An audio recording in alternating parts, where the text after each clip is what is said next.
Conexionistas, una nueva edición y hoy vamos a hablar sobre la resolución pacífica de conflictos interpersonales. Edgar, ¿cómo estás? Armando, ¿qué tal, amigos de Conexionistas? Bueno, pues vaya par de temas que tenemos para explorar conflicto y conciencia y en la tercera dimensión cómo lo estamos entendiendo. Y para ello tenemos un invitado muy especial. Acompáñenos. Llega una nueva versión de Conexionistas y vamos a hablar de conflictos interpersonales y pues cómo solucionarlos de forma pacífica, ¿no?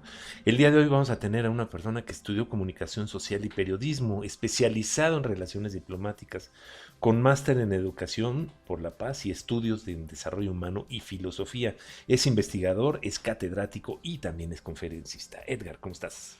Armando, ¿qué tal, amigos de Conexionistas? Pues hoy nos acompaña Juan Carlos Bedoya, una persona al que tuvimos el gusto de contactar con él, que amablemente nos regala su tiempo justamente para explorar desde su experiencia pues entender cómo se maneja esto del conflicto interpersonal y luego cómo escala y ver las dimensiones que tiene en momentos pues tan visibles como lo que tenemos hoy alrededor. Juan Carlos, bienvenido, ¿cómo estás? Cuéntanos un poco de ti. Hola Edgar, hola Armando, es un placer estar aquí en Conexionistas.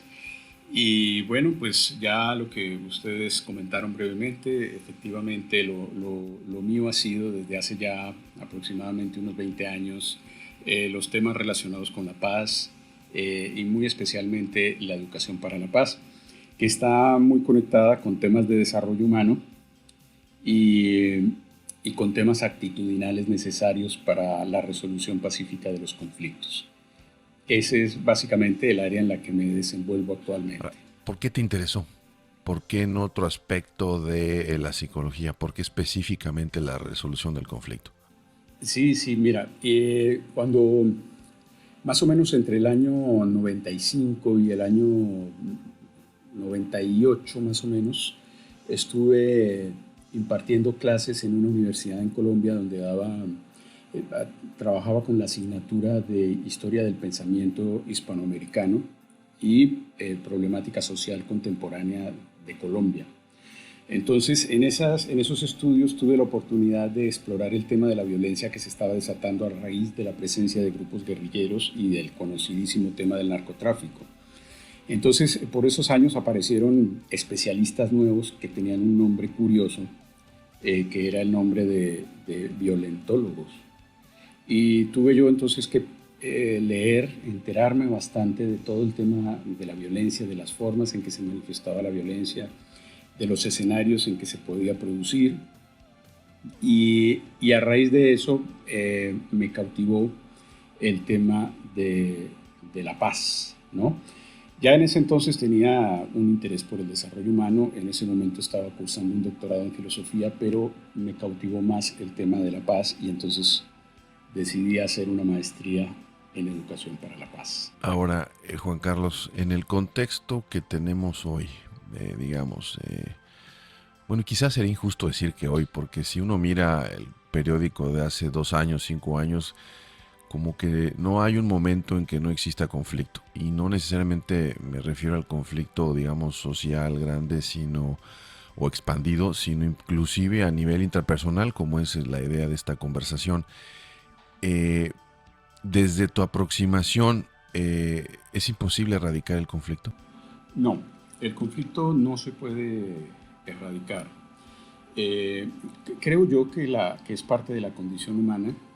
Vivimos en un mundo donde gobierna la segunda ley de la termodinámica, que es una tendencia a la disolución o una pérdida de orden, y por lo tanto es necesario aprender a convivir con lo inesperado, aprender a aceptar lo inesperado, a vivir en un mundo donde son impredecibles las respuestas de los demás, pero la manera de poder sobrellevar un mundo en estas condiciones es estableciendo sí unas reglas mínimas, por una parte, pero por otra parte la paz se alcanza no evadiendo el conflicto, sino aprendiendo a enfrentarlo. Mientras los individuos de una comunidad estén capacitados para hacerle frente a los conflictos, hay mayor probabilidad de que esa comunidad experimente paz. Por eso a lo largo de la historia ha habido conceptos distintos de paz. Algunos de ellos eran conceptos negativos, donde la paz se entendía como ausencia de violencia, pero otros conceptos eran positivos, como por ejemplo el concepto de Shalom, donde se afirmaba que la paz es la plena satisfacción de las necesidades espirituales y materiales del individuo. Nunca va a haber una plena satisfacción, pero sí un cierto grado de satisfacción de necesidades materiales y espirituales. Mientras podamos nosotros trabajar en esa búsqueda, podemos, y mientras estemos entrenados para el diálogo y para la comprensión mutua, podemos avanzar hacia la paz. Acabas de decir algo que me llamó mucho la atención, ¿no? El tema de aprendiendo a enfrentar los conflictos, es decir, es la forma de lograr la paz. Si nos ponemos a hablar de conflicto, nos ponemos a hablar de violencia, pues podemos entrar a discutir largamente, ¿no? ¿Somos violentos por naturaleza? Pues digo, es un tema que se ha manejado a todos los niveles y todos los grandes filósofos han tocado ese tema. Se me hace que es algo que ya va más allá de discutirlo. Estamos, y sobre todo tú lo que estás proponiendo, pues ya es una cuestión de solución, ¿no? Y no es más allá de la investigación, qué es lo que ocurre o cómo ocurre o por qué ocurre. Nosotros, como seres humanos, como padres de las nuevas generaciones, como mentores de las que vienen más abajo, podemos empezar a educar para la paz. Es decir, poder educar para que las próximas generaciones dejen a un lado toda esta cuestión conflictiva. Sí, mira, yo definitivamente lo creo. Hay un hecho que la mayoría, esto lo hablo por experiencia personal, hay un hecho, y es un hecho objetivo, es un hecho histórico, que la mayoría de la gente desconoce. Y es que, contrariamente a lo que la gente piensa, a lo largo de la historia la violencia sí ha disminuido. A veces nos asombramos mucho con este tema del Holocausto y la Segunda Guerra Mundial y entonces pensamos que los índices de violencia son peores a medida que va pasando el tiempo, pero la realidad es porque no conocemos o no estamos muy enterados cómo era la vida cotidiana del hombre antiguo, cómo vivía un hombre incluso en los periodos de esplendor como la Grecia clásica o la Roma clásica, y cómo se llevaban a cabo las guerras en ese entonces, cómo eran las relaciones humanas, por qué la esperanza de vida era corta. Generalmente se piensa que por temas de enfermedades, hay otros temas muy terribles, y se pudiera escribir la historia de la violencia. Por cierto, alguien ya lo hizo, que fue un profesor del MIT que se llama Steven Pinker, que escribió un libro extraordinario que se llama Los ángeles que llevamos dentro, que es una famosa expresión de Lincoln. Y él efectivamente muestra algo que ya otros pensadores ya lo habían señalado, y historiadores lo habían señalado, y es que la violencia sí ha ido disminuyendo con el paso de los tiempos. Ahora, sin embargo, ¿la violencia va a poder erradicarse? Probablemente sí. La violencia pueda llegar a erradicarse, tal vez no la fuerza, la violencia sí, y aún así no estaríamos exentos de enfrentar conflictos, porque generalmente el conflicto se define como una situación en donde dos o más personas entran en oposición o desacuerdo, porque en sus posiciones o sus intereses o sus necesidades o sus deseos o incluso también sus valores, ellos los perciben como incompatibles bueno, generalmente son percibidos como incompatibles. En muchos casos no son incompatibles, pero se perciben como incompatibles. Y es además una situación en donde juegan un papel muy importante las emociones y los sentimientos. Si las emociones y los sentimientos no estuvieran involucrados, entonces ahí habría un problema, pero no un conflicto.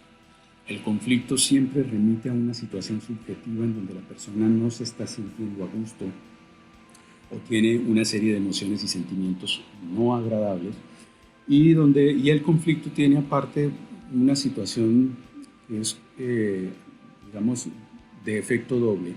El conflicto puede fortalecer la relación, ¿sí? La puede robustecer o la puede deteriorar, pero eso va a depender de cómo las personas trabajen en el conflicto. Entonces, pienso que sí se puede dar una educación para la paz, de hecho, para ir resolviendo el conflicto. De hecho, los promotores de la paz prefieren no hablar de prevención del conflicto, sino de prevención. La prevención es cuando tú quieres evitar a toda costa el conflicto, lo cual te puede llevar a una actitud evitativa del conflicto. Y la prevención es cuando tú comprendes que el conflicto es parte de la vida cotidiana y más bien te entrenas o desarrollas competencias para aprender a enfrentar el conflicto de una manera constructiva y funcional. Entonces, a esto se le llama prevención, y la educación para la paz es básicamente capacitar a las personas en el arte de la prevención, en el arte del diálogo y de las competencias para poder resolver constructivamente los conflictos. Juan Carlos, a ver, retomando un poco esta reflexión que haces de Pinker. Pinker en algún momento nos decía que, bueno, que tú puedes estar consciente de todos los componentes de lo que, para entender la mayoría de cómo funciona la mente, pero que en ocasiones la conciencia puede permanecer oculta. Es decir, que no necesariamente el hecho de ejercitar y estar consciente hace que en este estado de conciencia sea un asunto de 24/7, ¿no? Y que de repente está y no está, ¿no? Para no entrar en cuestiones teóricas, este asunto, como mencionaba Armando, de educarnos para la conciencia en todo momento, me preocupa mucho el contexto, Juan Carlos. Me preocupa mucho que desde el contexto parece ser que permanecer en un estado de conciencia es una especie de reto cuesta arriba, ¿no? De lo que vemos alrededor no nos ayuda en lo absoluto para estar conscientes. En ese sentido, primero me gustaría saber si estás de acuerdo con esto, es decir, si el contexto justamente lo que promueve es la falta de conciencia o la generación de una falsa conciencia quizás. Y si es así, en este sentido entonces, ¿qué hacer de manera práctica para tratar de, pues ahora sí que permanecer consciente lo más que se pueda? Porque si no lo estamos, pues entonces pensar en la paz, como se dice por ahí, pues ya ni hablamos, ¿no? Mira, definitivamente nosotros practicamos algún tipo de conciencia selectiva. No podemos ser conscientes de absolutamente todo lo que está aconteciendo a nuestro alrededor. Incluso ha habido quien dice que eso sería imposible, no podemos procesar tantos bytes de información si tomáramos conciencia de todo lo que tenemos alrededor, ¿no?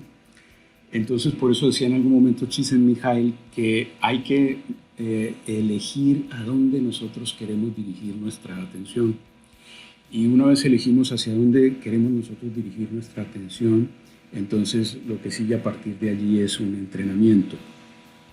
Casi siempre la pregunta de a dónde queremos dirigir nuestra atención nos remite a una pregunta más profunda, que es, ¿qué tipo de ser humano quiero ser? ¿Qué clase de persona quiero ser?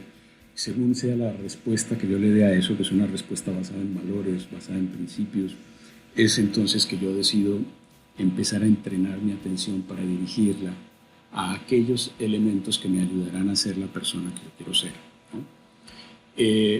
Claro, luego sigue ese entrenamiento, pero aún así, habiendo planteado, digamos, este esquema de una manera, desde luego, muy general, en términos generales, hay que considerar algo, y es que hay una interacción muy fuerte que nosotros tenemos entre distintos estratos de conciencia que han evolucionado sucesivamente, uno después del otro. Es decir, primero nosotros tuvimos conciencia, nosotros es una manera de decir, no hablo de los humanos, pero en la historia de la evolución, primero hubo algún tipo muy básico y primitivo de conciencia sensorial, o protosensación, como lo llaman algunos autores, que quizás la tuvieron algunas plantas, y que todavía se manifiesta en los tropismos de las plantas.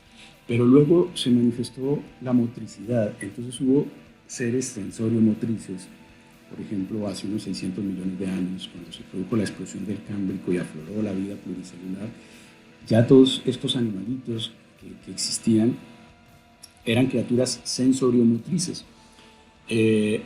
Pero pasados los millones de años emergieron criaturas que además podían experimentar, tenían sistemas nerviosos que podían agregar a lo anterior emocionalidad, es decir, podían experimentar miedo, tristeza, afecto, enojo. Entonces podían tener ese tipo de experiencia. Podríamos decir que aquí ya estamos hablando de mamíferos y más allá. En algún momento aparecieron individuos que tenían, aparte de sensoriomotricidad y emocionalidad, un tipo de experiencia cognitiva que podríamos llamar una mente simbólica. Y de esa mente simbólica evolucionó ya hacia los primates superiores y hacia sapiens, que ya tenían una mente proposicional, desarrollaron lenguaje y ya podían representarse el mundo a través de conceptos, proposiciones, leyes y teorías. Se cree que esto último fue lo que provocó el afianzamiento definitivo de la conciencia del yo autónomo, libre y responsable de sí mismo, lo cual hace que el ser humano entre, al emerger la conciencia del yo autónomo y responsable de sí mismo, emerge la conciencia valoral, es decir, el hombre deviene en una criatura moral. Si planteamos las cosas en este orden, como lo acabo de exponer, entonces primero hubo sensación, luego sensoriomotricidad, luego sensoriomotricidad y emocionalidad, luego sensoriomotricidad, emocionalidad y mente pensante, y finalmente todo lo que acabo de decir, más conciencia del yo y pensamiento axiológico. Entonces, ¿para qué expongo yo esto? ¿Cuál es el propósito de exponer esto? Que existe una jerarquía entre estos estratos. No todo el mundo está de acuerdo con esto que yo voy a decir ahorita. Yo me he encontrado con algunos neurólogos que no están de acuerdo y me he encontrado con otros neurólogos que sí están de acuerdo. Pero sí parece que existe una jerarquía entre estas estructuras. ¿Qué quiere decir esta jerarquía? Que gran parte de las emociones que nosotros experimentamos frente a lo que nos sucede no dependen tanto de lo que nos sucede, sino de lo que pensamos acerca de lo que sucede. O sea que la emoción está parcialmente subordinada al pensamiento. Y siguiente, el pensamiento, gran parte de los pensamientos que una persona experimenta acerca de un suceso depende no tanto del suceso como de los valores que la persona ha podido practicar o a los cuales ha podido subordinar su propio pensamiento. Y me gustaría poner un ejemplo así sencillo. Pueden dos personas estar trabajando en el mismo espacio y de repente entra un tercero, compañero de él, los conoce a ambos, a todos se conocen, entra y pasa derecho y nos saluda. Vamos a imaginar que el primer observador dice, hoy fulanito amaneció creyéndose la mamá de Tarzán, hoy no quiere saludar, hoy quién sabe en qué chisme le llevaron, y hoy anda en mal plan. Entonces ahorita cuando llegue el break, yo también voy allá y saludo a todos y a él no, para que sepa lo que se siente, porque lo voy a castigar, ¿no? Y para que me pregunte, ¿y por qué a mí no me saludas? Entonces yo le voy a decir, que tú a mí tampoco me saludaste ahorita. Digamos que eso es lo que está pensando esta persona. Ahora pongámonos en el lugar del segundo observador, que está en la misma situación.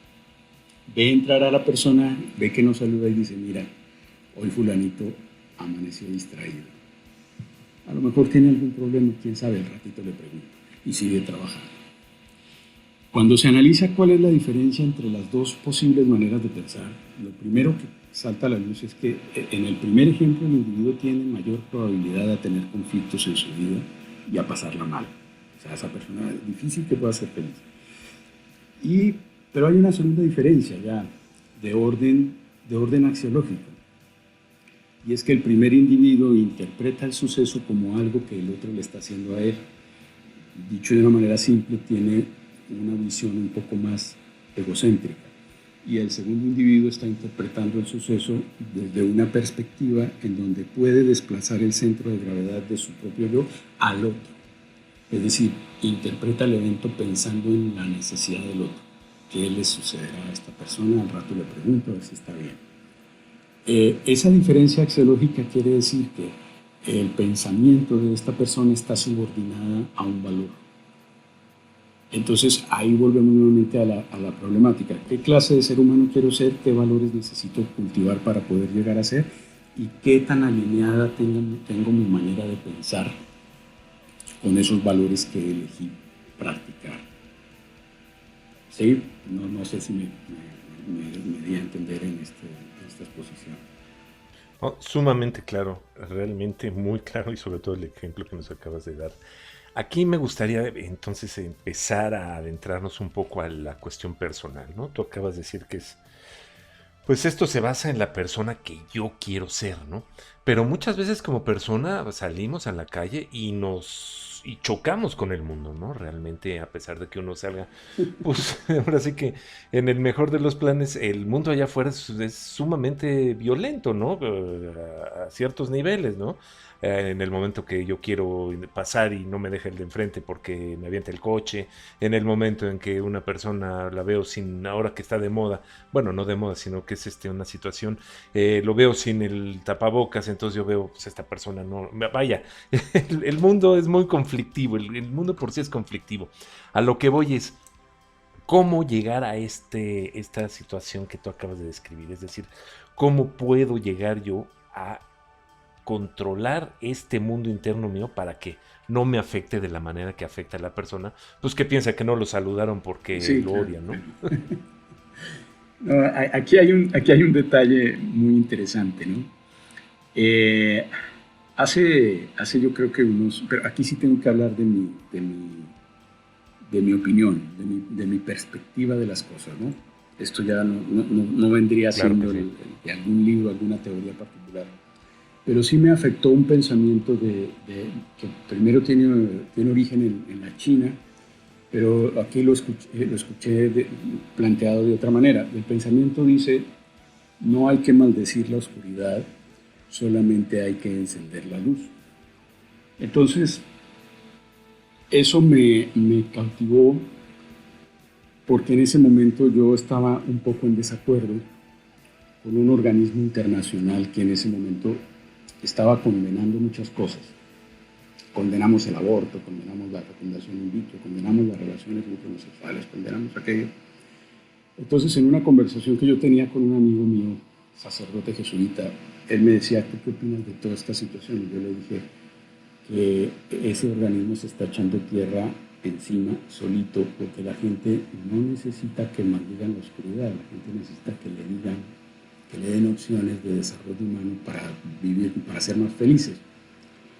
Desde entonces yo soy de la convicción de que cuando tú solamente diagnosticas un problema y lo criticas, contribuyes realmente poco a la transformación o al cambio. Pero eso es una convicción muy mía, yo sé que hay mucha gente que no está de acuerdo con eso.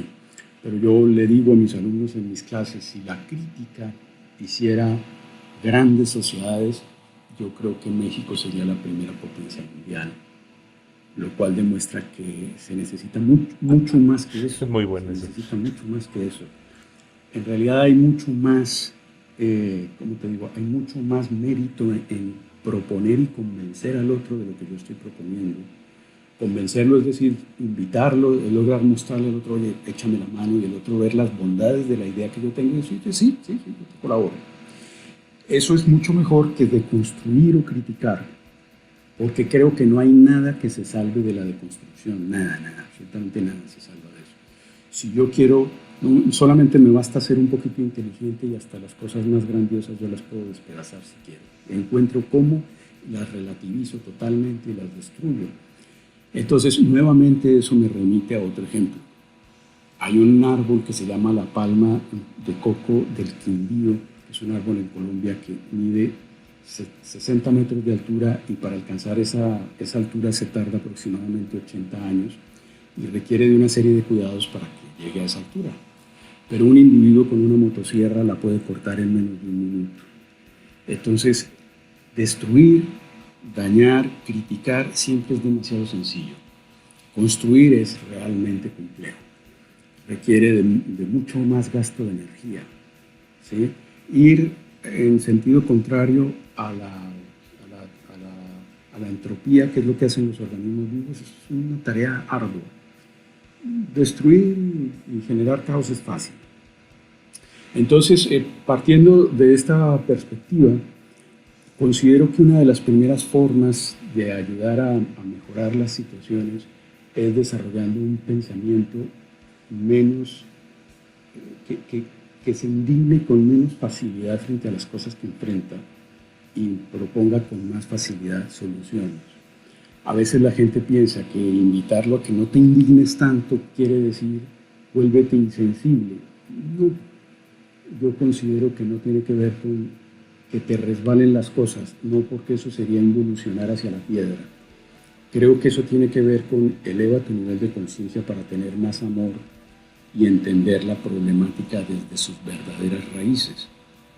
Así es como yo realmente lo entiendo en este momento. En la medida en que yo logro mirar con una mirada compasiva tanto el rostro de mi propia ignorancia como el rostro de la posible o hipotética ignorancia del otro, tengo mayores recursos y mayores posibilidades de ser un agente para la solución que si me enojo y vivo enojado con el entorno. Porque entonces más bien lo que voy a hacer es que voy a vivir peleado con el entorno y eso no me va a favorecer para proponer buenas soluciones. Es más, ni siquiera la gente va a querer sumarse a las ideas que yo tengo. Bueno, así es como yo en este momento lo veo. Claro, siento que me he ido hacia un lado demasiado filosófico, demasiado, a lo mejor, digamos, lo espiritual de la problemática, ¿verdad? Yo creo, Juan Carlos, que aquí hay varias cosas en la mesa que están me parecen sumamente valiosas, sobre todo para reflexionar de cara, pues no a este futuro de los siguientes 3 años, sino la siguiente semana, mañana.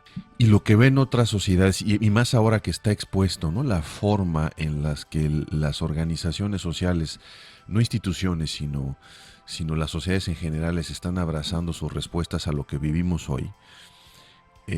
Veo que hay algunas, ¿no? Que parece ser, montados desde lo que me estás explicando, que tienen una conciencia limitada solamente de sí mismos y opera como el ejemplo primero que tú decías. Es decir, no tengo la más mínima intención de pensar en el otro, la realidad del otro no la incorporo a mi reflexión y por lo tanto pienso nada más desde mi butaca y ahí acciono. Pero cuando hablamos de pensamiento colectivo, Juan Carlos, ¿qué se puede hacer? ¿Qué ingredientes crees tú que tienen que estar en esta mesa para que algo empiece a moverse a favor de una colectividad? Bueno, mira, yo igual esto todo es, pues, un poco nos movemos en la esfera de la opinión, ¿verdad?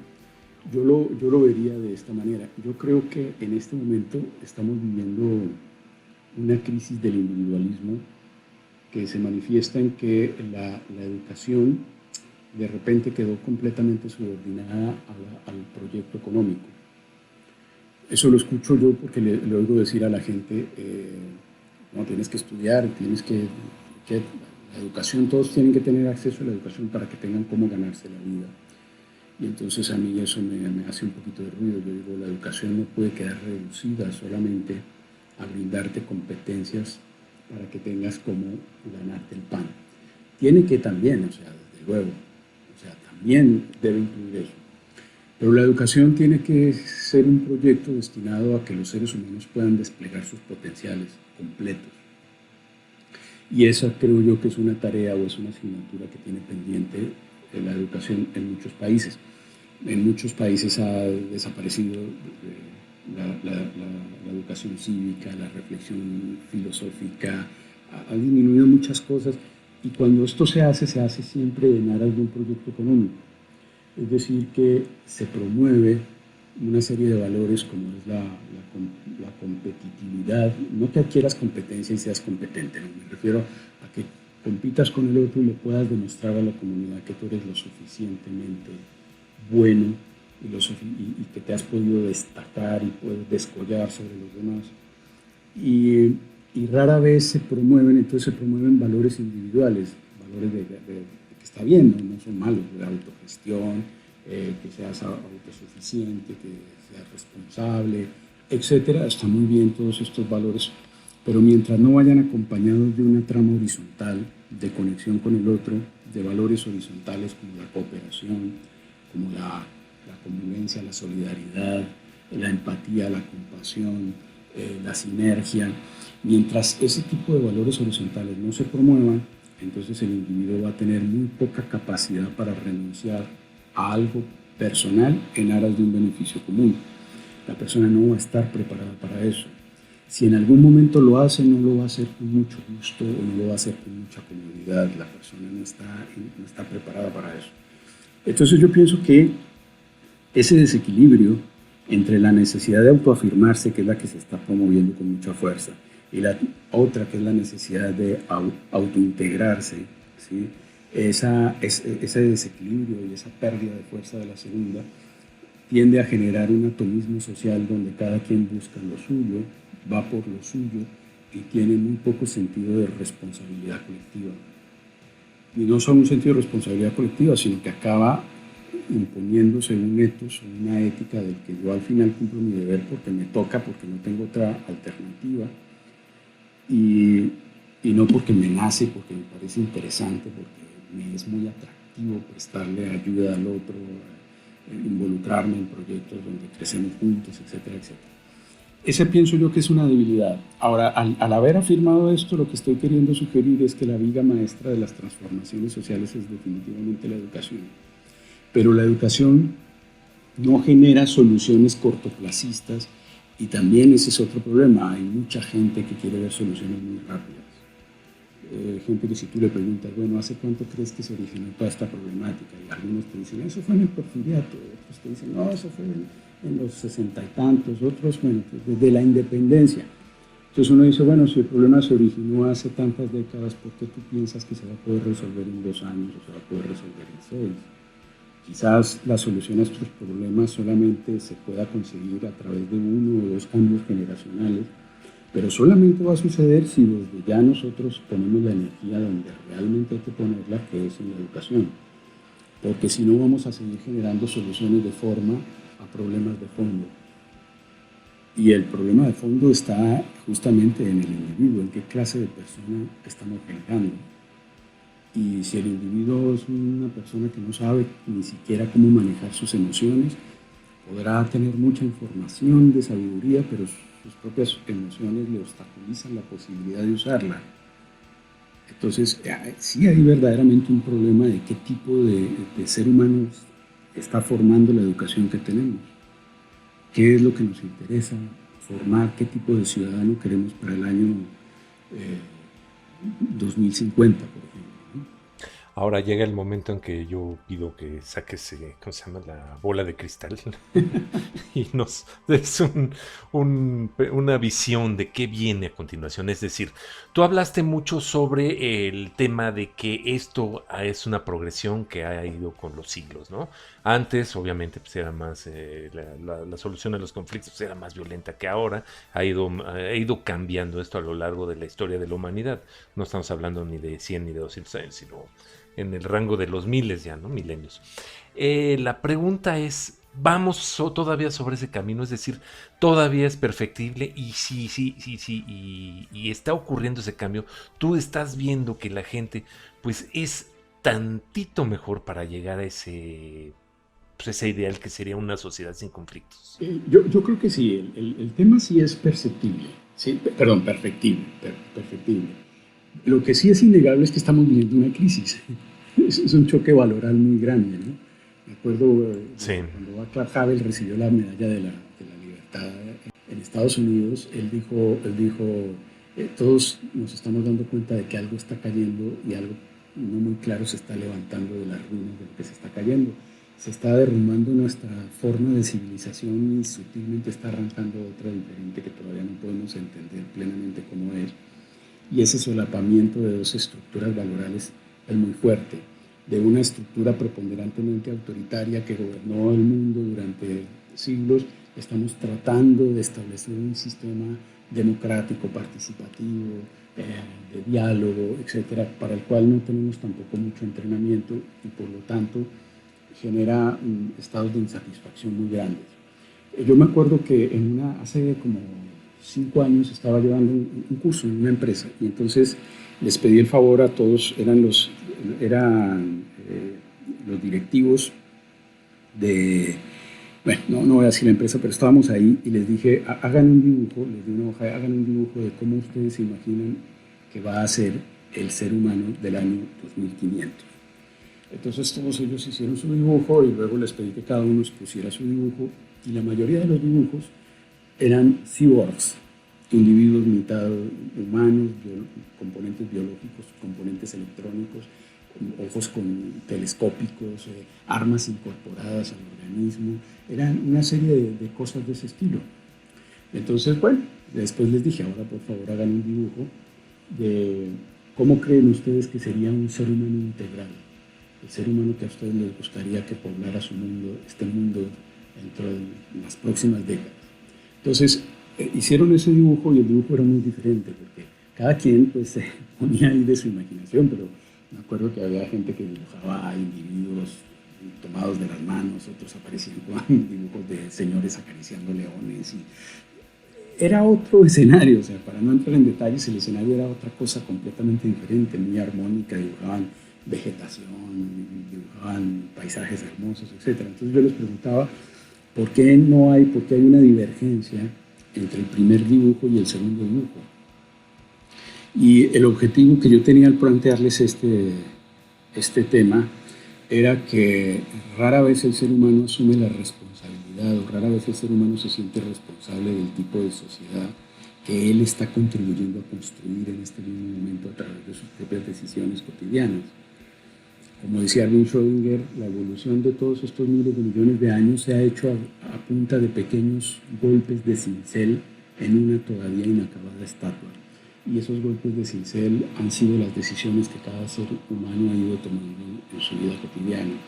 Entonces yo sí creo que sí es necesario volver a empoderar a los individuos con respecto al futuro y a la humanidad que quieren, y empezar a pensar con responsabilidades globales, ya no con responsabilidades exclusivamente personales o narcisistas. Yo creo que eso sí se puede, pero eso tiene que irse generando desde la infancia, y eso tiene que ser a través de procesos educativos muy serios, muy bien estructurados, muy bien elaborados. Va a haber muchas problemáticas que se van a reflejar en problemas sociales, en roces sociales. Una última reflexión final que me gustaría de tu parte, en tu opinión, Juan Carlos, desde lo que tú piensas. Cuando mencionas esta conversación con los ejecutivos, me interesa a mí particularmente mucho la reflexión que hay que dejarle también al tomador de decisiones de la gran empresa, de la mediana empresa, por dos razones fundamentales. Primero, porque yo no imagino un mundo, el que sea, sin la combinación de una empresa sólida y un Estado responsable. Es decir, no me imagino ni un Estado absoluto que controla todo y no hay iniciativa privada, y tampoco lo otro. Me parece que se necesitan ambos, y la historia ha demostrado muchas cosas, pero para no caer en ese terreno. Y el segundo, porque hoy la empresa es quien tiene los recursos, quien tiene la capacidad, quien ha desplegado una mayor organicidad, y cuando hablamos de que en este planeta hay empresas, que solo una empresa tiene en términos de sus ingresos son más grandes que el Producto Interno Bruto de varios países, me parece que hay una responsabilidad ineludible. Hablando a las empresas, Juan Carlos, en ese sentido, una breve reflexión tuya y contando tu experiencia, ¿cómo podemos acompañar a todos estos programas que están ahora y que se ponen de moda, y ahora vamos a ser todos verdes y ahora vamos a ser todos incluyentes, que en mi opinión carecen de la profundidad que acabas de comentar? En mi opinión se quedan en la parte cosmética, en la parte de reportemos que vamos avanzando para que vean que estamos haciendo algo, pero cuando viene un momento de verdad, como yo lo llamo y como es regresamos a nuestros viejos hábitos y no nos importan los derechos humanos, los derechos del otro. Lo que nos importa es finalmente no tener pérdida económica. Sí.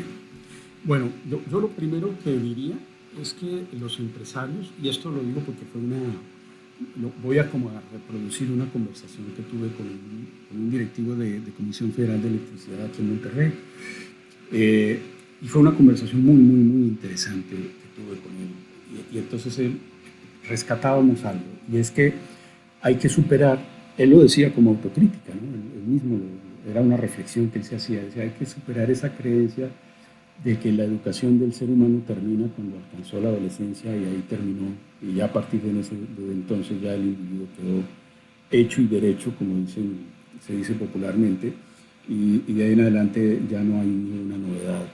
De ahí en adelante el individuo solamente recibe capacitaciones técnicas y cognitivas para poder enfrentar problemáticas laborales, nada más, ¿no? Entonces decía, yo creo que es una creencia falsa, eso no es cierto. Entonces yo le decía a él, le decía, desde luego que es una creencia falsa, porque esa era la creencia que se tenía acerca del desarrollo humano en los tiempos de Piaget y de Freud, cuando se creía que cuando el hombre alcanzaba la adolescencia ya se había acabado todo. Entonces la concepción del ser humano del desarrollo humano era una concepción de meseta. Desde que nace hasta que alcanza los 20 años, una curva de ascenso. Luego una curva estable, monótona, horizontal, y luego finalmente una curva de declinamiento en la vejez donde el individuo se deteriora y ya todo se acaba.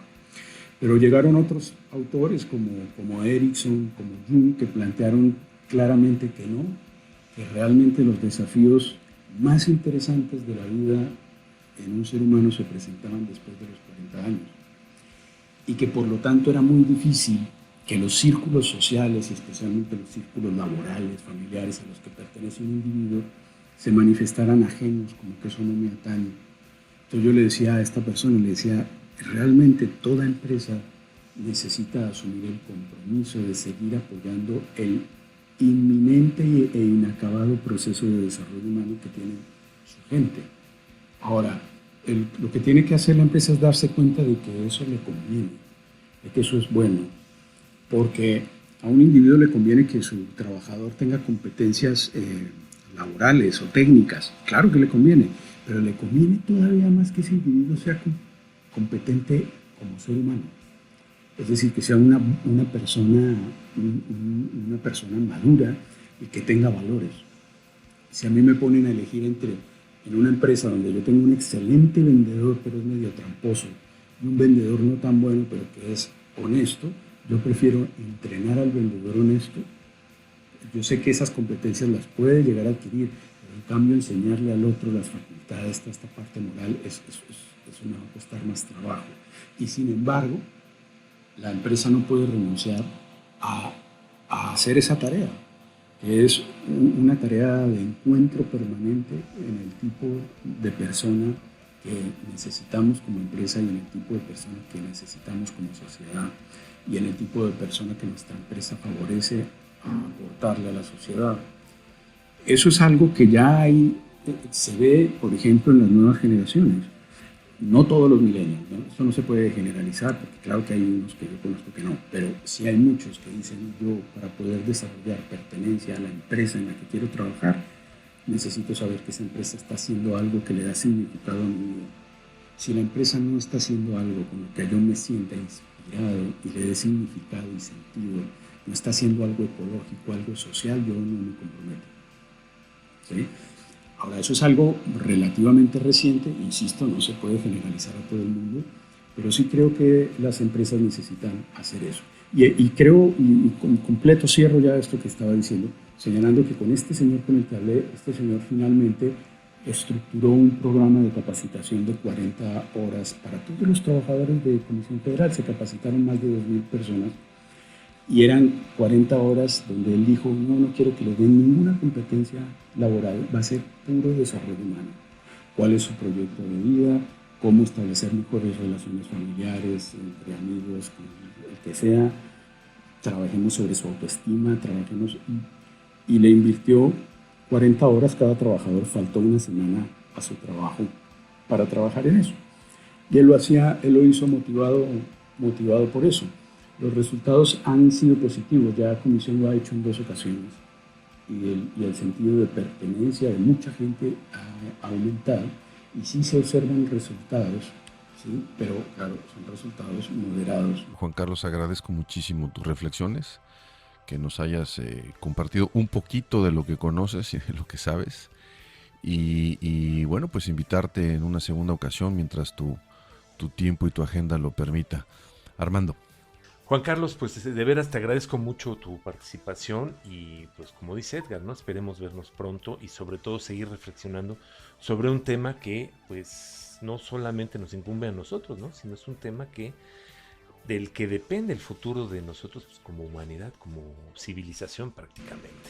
Edgar, Armando, muchísimas gracias por haberme convocado para este diálogo. He disfrutado mucho de tener tan excelentes interlocutores, y yo estaría encantado cuando ustedes, si ustedes lo estiman pertinente, para volver a estar en un diálogo como estos, un diálogo muy interesante. Muchísimas gracias. Y también, pues para finalizar, dinos cómo te podemos conectar, cómo podemos conectar contigo.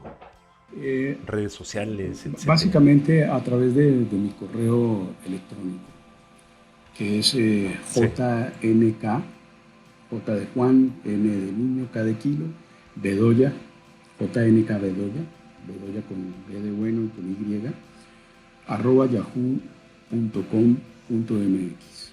Perfecto, pues una vez muchas gracias.